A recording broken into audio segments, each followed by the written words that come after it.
Burnt out and done. My quiet quitting story.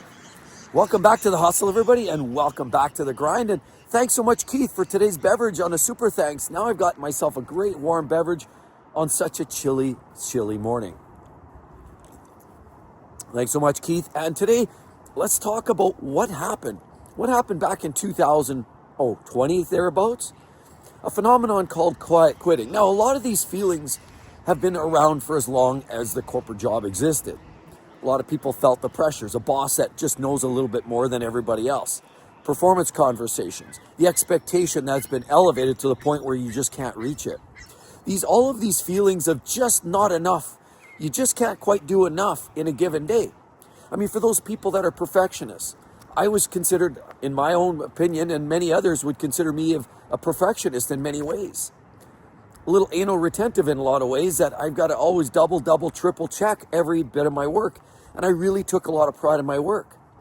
So how did I get from a place where I love my work and I strive for perfection on every single decision and action that I took, to a place where I simply didn't give a damn? This is a phenomenon that we're seeing and hearing. And we think about way back, now it's been a few years, think back in 2020, when everybody was asked to stay home, then come back to work, then stay home, then come back to work. There was a lot going on during that time. And it was stressful. It wasn't just stressful in the job, because now companies were looking at newfound ways for new innovation, new innovative ways to do whatever it is, their service, their business, their line of work. But they're also looking for efficiency. And let's face it, at that time, if they shed half, 80% of their workforce, that probably wouldn't be the worst thing. They spoke the language, but they didn't necessarily walk the talk. And they definitely wanted, it was quite clear, to make some major organizational restructuring changes. I mean, to have all of that real estate covered, paid for, and nobody in the buildings, that was costing them an arm and a leg. And then we think about all of the staff. I mean, let's face it, workers, that's one of the biggest company's expenses. It doesn't matter what type of business you're in, workers, employment, people. Many businesses back in the day, 10, 15, 20 years ago, said people are their greatest assets. But then in 2020, people became their greatest liabilities. See, it just cost these companies money, a lot of money. And in doing that, they started putting on the heat. And this is something I recognized a lot through the next couple of years. See, the role I was in, I didn't have the luxury of working from home, or certainly very, very spotty. A lot of people I knew at the time, co-workers, people in the same organization, had that luxury. A lot of them went home and they were able to spend a lot of time at home. You know, I was pretty chummy with a few co-workers, and I heard their story, and their stories were very heartbreaking. I mean, they were also people that really took pride in their work, and they were trying to move up the corporate ladder and become something that they could have only dreamed of, move up to a director role, a VP role, and from a position of maybe they were glass installers in their previous life. At the end of the day, there was a time when the organizations and a lot of these corporate environments offered an opportunity to move up a ladder. And a lot of people loved it, and it seemed like a great work environment. But of course, as we all see, things change in the ebbs and flows in the business models and, the opportunities to make more money from these organizations. They're always seeking for newfound ways for maximum efficiency. But while they're doing that, there's all these passive-aggressive comments, these pushes for more performance, these undermining meetings that are talking with your peers to make sure that giving them sort of ghosty promises that if they do this, then they will yield that. And there's all of these comments and promises and false hopes, performance objectives, and they start raising the bar. Once everybody started to get these great ratings, as the last couple years rolled in, as you start looking into the 2020, 21, all of a sudden it become tenfold on the difficulty even to attain something that just meets the basic requirements of the job. So you had to go above and beyond now to start just to meet, because if you didn't get a meet, then you quite often meant that you were going to fall short, your multipliers were lower, you may not have even gotten a raise, and in many cases, you were all of a sudden blacklisted and put on a list and a risk of possibly losing your job. Now, while all this was going on and some were working in the office and some weren't, the elevated stress levels because these businesses were pushing people, pushing people to do things, undermine, backstab their coworkers, and do things that they probably weren't proud of, but they were doing it just to stay afloat. A lot of these businesses now found themselves just pushing us right to the bitter end, to the brink. And coming from somebody like myself, I'd consider myself a perfectionist. And this was very hard to take for somebody like myself, that no matter what you did and how much you pushed, it just never quite seemed to be enough. You put your heart and soul into something, and then it was always sliced down, chopped down. And all for what? Now you think retrospectively, you look back and you think, well, I know what it was about. It was to make these bullet points so that during a performance meeting, that there was some kind of tweak that you could comment on that knocked you down a point or two. And this was clearly going on across the board. But around me, well, a lot of people think, what's quiet quitting? Well, quiet quitting is clearly the assumption that I'm not happy, mental health's not in a good place. And a lot of people just looked at quiet quitting as, you know what, I've got a foot out the door and I don't care what happens next. See, because a lot of these organizations start to hear about these terms called quiet quitting, and people that kind of lost hope and sort of took that retraction, took that step back, but they did the bare minimum, because that's what quiet quitting is. It's basically not formally quitting, it's just doing the bare essentials, the bare minimum to keep your job. But see, a lot of people were doing this, and believe it or not, a lot of my peers were doing this. Some of them were just better at hiding it.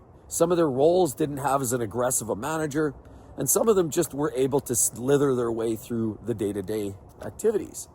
But many, and I would go as far as say, in having conversations, out whether it's on the sidewalk or out of the building, and having chats with different individuals, I would go as far as say there was probably close to half of my coworkers that were on the fence and were retracting and were essentially quiet quitting.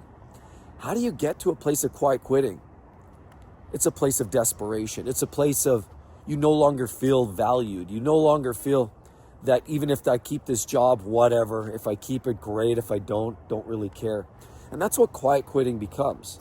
It puts you in a position of a mindset that you could really care less. And that's a really dangerous place to be. And it's a sad place to be. And I knew way too many people that were quiet quitting at a point where they literally just did not care. Just enough to hang on. But see, while all this was going on, months later, these organizations started figuring this out, that a lot of these companies were dealing with employees that just weren't happy, morale was in the toilet, the expectations has risen to a point where it was almost unattainable, and it created this environment and these set of circumstances where they realized they had to rebut. So as the market shifted and people were becoming unemployed, because now all of a sudden, a couple of years later, this quiet quitting phenomenon continued on, a lot of these organizations start to see this. People were still just quiet quitting, doing the bare minimum, not seeking for those extra roles, not taking on extra projects, not trying to be extra nice, just doing the bare essentials. These organizations start to catch on and came up with something called quiet firing, ironically. So they're using passive aggressive tactics to start letting people go. Again, i.e., I've seen it and I lived it. They started creating these storylines in performance conversations, storylines that were grossly exaggerated in ways that, your laptop, why did you take an extra 10 seconds to turn it on? It seemed like you were a little disconnected. It seemed like you were a little bit disorganized. No, that was a technical fault, and the laptop took a few minutes long or a few seconds longer to fire up. But it was weird comments like that all of a sudden slithered their way into performance conversations. How could that possibly be the fault of the employee? But yet, a collection of those really odd, minor, idiosyncratic comments wound up on a performance conversation, yielding, therefore, does not meet performance expectations. So when you have this passive aggressive activities done by management, pushed down from the top, saying we just need to push people down to the lower end of the bell curve so that come the performance time, we have justification for HR to move people along. I saw this going on everywhere. I saw the mistreatment. I saw people getting pushed around in a passive aggressive way. What do you think that does for morale? It stinks, and it stinks in a bad way. But see, this was just something that was going on and on and on. And quiet quitting, honestly, was taking a real toll. For me, I never really felt like I could quiet quit. Although I was feeling those feelings of isolation, exclusion, pretty much the opposite of the values that they preached about, which were a joke. To be quite honest, it was just a situation where I was feeling all those feelings: hurt, burnt out, worn out, tired, exhausted, inadequate. I just could not get to the point where they were satisfied with my performance. And I know I was doing everything and above and beyond. And it got to the point where I just couldn't do it. I burnt out. I basically shut down, and I was on the verge of some sort of mental breakdown. It was really, really that bad. So when we all of a sudden hear these phrases, quiet quitting, and it always paints a negative connotation by employers. See, it's always the employee's fault, right? And this is what I learned.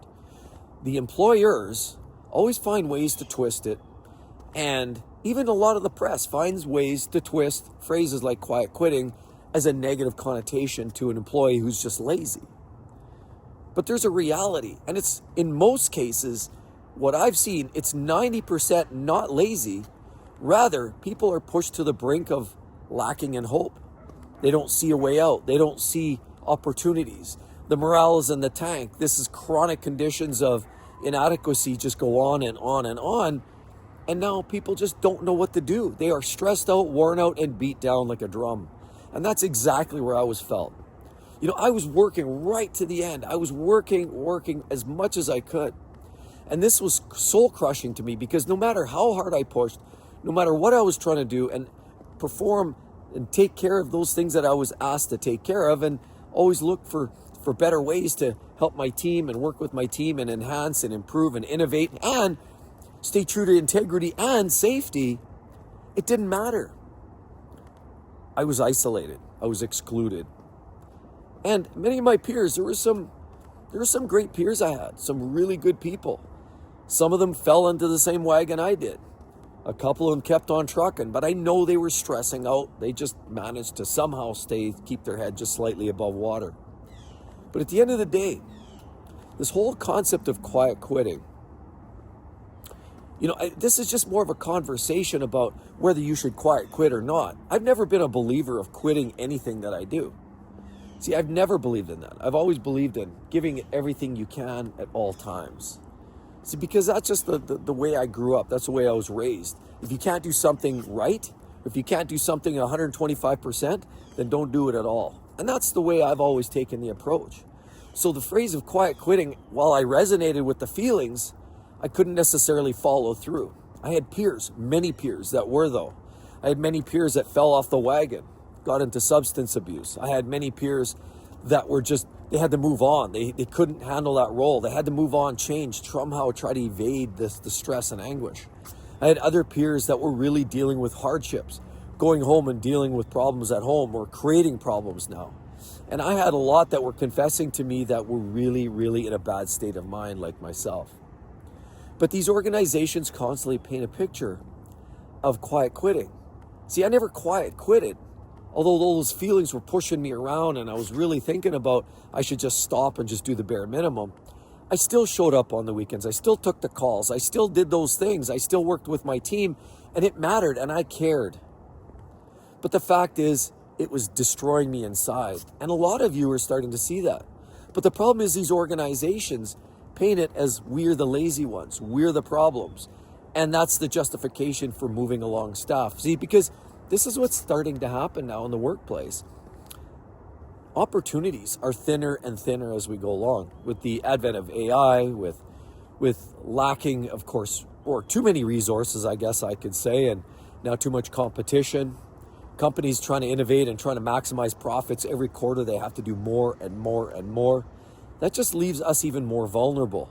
Vulnerable to getting pushed around harder and harder. And it doesn't matter if you're not stepping up to the plate. There's 5 resumes in my desk. I've heard that phrase before too. So quiet quitting, 100% get it. People have lost hope. I was losing hope. And that loss of hope and knowing that, or the feeling that there's no way out, is pushing people to a point of desperation. They just didn't know what to do. They didn't know how to get to that next step. They didn't know how to get out of this situation. And problem is, it's not just there. It's quiet quitting now is becoming almost a lifestyle. It's gone beyond the job. See, quiet quitting now has gone just beyond your boss trying to push you around. Society with overtaxation, inflated prices on everything. Of course, Generation X, a lot of us refer to us as sort of that sandwich generation because we're still sort of squeezed in between trying to manage, say our kids. Some of them are, getting married, still finishing school. And then, of course, the next stage being getting into retirement. A lot of the Gen X's are sort of tied up and caught up in this space. So you add that stressor in there, and all of a sudden you're in a position where we're not totally sure what to do with ourselves. Throw that on a situation now with these corporations constantly looking for newfound ways to innovate. We're just tied up in this ball of stress and anxiety. Should you quiet quit? Well, that's ultimately a person's own decision, and everybody's a big person. Big boys and girls here can make their own decisions, but I totally get it. I empathize, I sympathize, I do all of those. Those feelings are all there, I get it.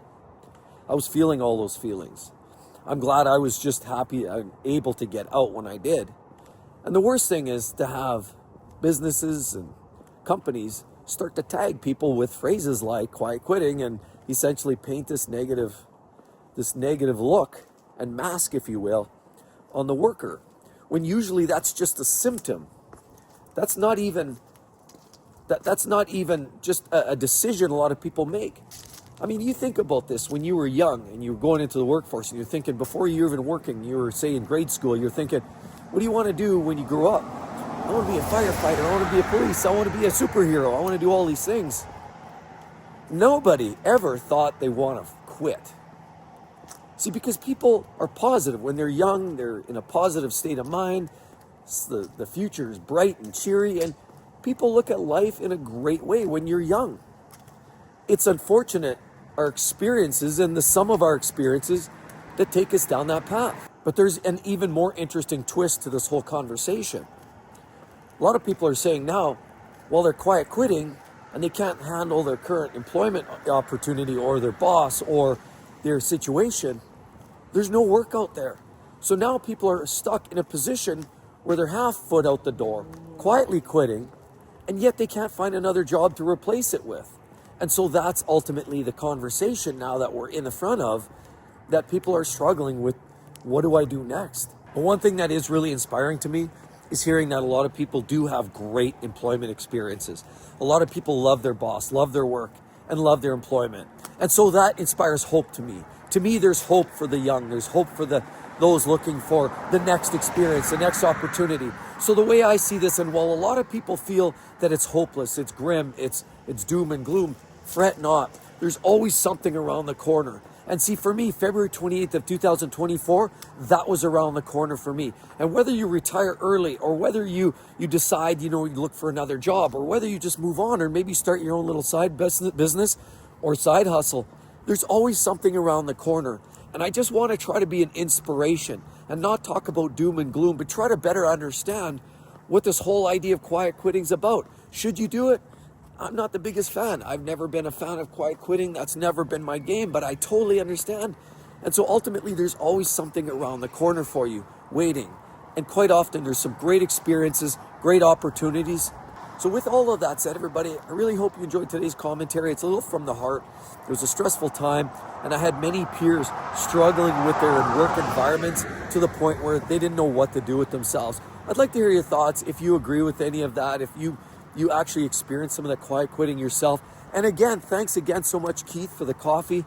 Really do appreciate it. And I hope you all have a wonderful day, everybody. Talk to you then. Bye-bye.